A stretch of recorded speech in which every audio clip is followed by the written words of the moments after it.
আপনার ছেলে কত পেলো? এই 100 পেয়েছে। একটা পেয়েছে? একদম আমার তো একদম। খুব খারাপ লাগে সত্যি। কেন খারাপ লাগছে কেন? আপনি মিষ্টি খান, এই নিন, না এই নিন আমি মিষ্টি। তো ভেবেছিলাম 50 পাবে, আপনার ছেলে তো 5 পাওয়ার যোগ্য ছিল না, 50 100 পেয়ে গেল।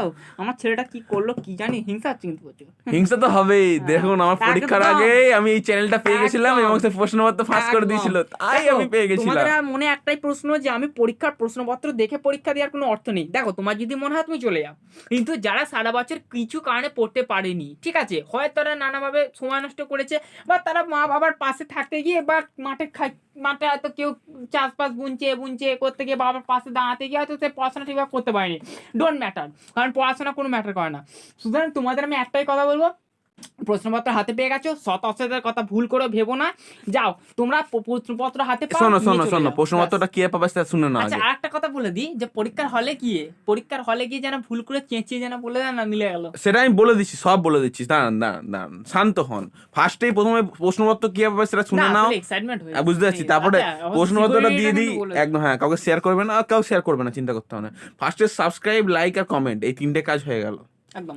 সাবস্ক্রাইবটা ভালোভাবে মেনলি সাবস্ক্রাইবটা করো। করো রে এই যে বাবা। লাল বাটনটা দেখতে হচ্ছে, ক্লিক করো, এখানে নোটিফিকেশনটা অল করো, অল করে রেখে দাও। এরপর কাজ, তোমার গুরুত্বপূর্ণ কাজ আছে, সেটা হচ্ছে কমেন্ট বক্সে যাও, গিয়ে সুন্দর একটা কমেন্ট করো, তারপর লাইকটা আচ্ছা, বাটনটা পাড়ার প্রেস করো। কাকিমাদের নিয়ে একটা কমেন্ট করতে। অবশ্যই করবো করবো, সব করবো আস্তে একদম। আস্তে, মানে চালতা হে বাবা। এবার ধৈর্য সহকারে ভিডিওটা দেখছে তো, একদম। তাদেরকে ভালোভাবে বলে দিই প্রশ্নপত্র কি পাবে। অবশ্যই। দেখো, এটা কাজটা হয়ে যাবে না, ডেসক্রিপশন বক্সে একটা নীল রঙের লিঙ্ক পাবে। ডেসক্রিপশন বক্স কাকে বলে জানেন? মানে এখানে একটা তীর চিহ্ন বলে একটা অপশন একদম। থাকবে, ওখানে ক্লিক করবে, একটা ডেসক্রিপশন বক্স পাবেন, ঠিক আছে? ওই বক্সে না একটা লিঙ্ক পাবেন, ওই লিঙ্কটা ভালোভাবে ক্লিক করবেন। ক্লিক একদম। করার পর তোমার একটা কাজ আছে গুরুত্বপূর্ণ, প্রথম থেকে শেষ অবধি ভিডিওটা দেখা। একদম। কারণ ভিডিওটার যে কোনো একটি অংশে হুম। আমাদের পাসওয়ার্ড আছে। আচ্ছা, সেই পাসওয়ার্ডটি তোমাকে লক্ষ্য রাখতে হবে ভিডিও স্ক্রিনে চেয়ে দেখে। বুঝলাম। যদি তুমি চেয়ে দেখো, তাহলে দেখবে স্ক্রিনে যে কোনো অংশে পাসওয়ার্ড একটা ভেসে উঠবে, কিন্তু পাসওয়ার্ড বলে লেখা থাকবে না। সেই অংশটা তোমাকে ভালোভাবে লক্ষ্য রাখতে হবে, সেটা বড় হাতের কি ছোট হাতের। এই জিনিসটা দেখার পর তুমি লিঙ্কে আবারও ক্লিক করো। ক্লিক করার পর এবার দিয়ে দাও সেই কাঙ্ক্ষিত পাসওয়ার্ড, এবং নিয়ে নাও তোমার কাঙ্ক্ষিত সেই বস্তুরই প্রশ্নপত্র। একদম।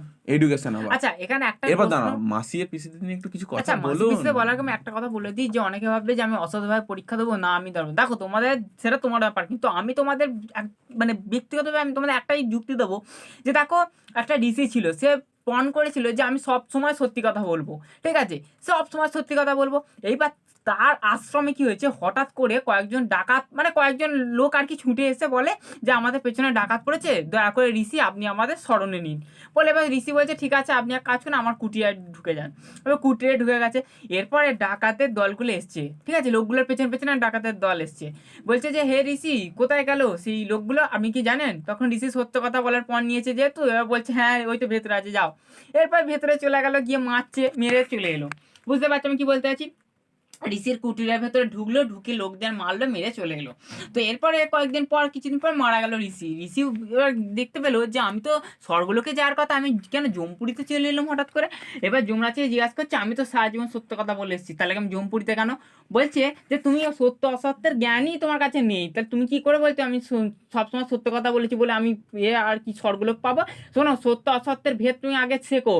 সেখানে ঋষি বলছে যে যেখানে তোমার একটা মিথ্যা কথা পুরো একদম 500 জনের জান বাঁচাতে পারতো, সেখানে তুমি কি করলে? সত্যের কথা বলেছো বলে, সবসময় সত্য কথা বলে বলে তুমি কি করলে? সত্য কথা বললে, আর তার জন্য মারা গেল। তুমি সেখানে যদি একটা অসত্য কথা বলতে, তাহলে কিন্তু অনেকজনের প্রাণ বেঁচে যেত। সেই জন্যই আমরা মনে করি যে এই প্রশ্নপত্র তোমাদের কাছে শেয়ার করার অর্থই একটাই, যে অনেকজনের প্রাণ বেঁচে যাবে, ব্যাস এইটুকুই। ব্যাস এইটুকু তোমাদের কাছে তুলে ধরার অর্থ ছিল। দেখো, প্রথম থেকে শেষ অবধি যারা ভিডিওটা দেখলে, তাদের উদ্দেশ্যে একটা কথা বলি।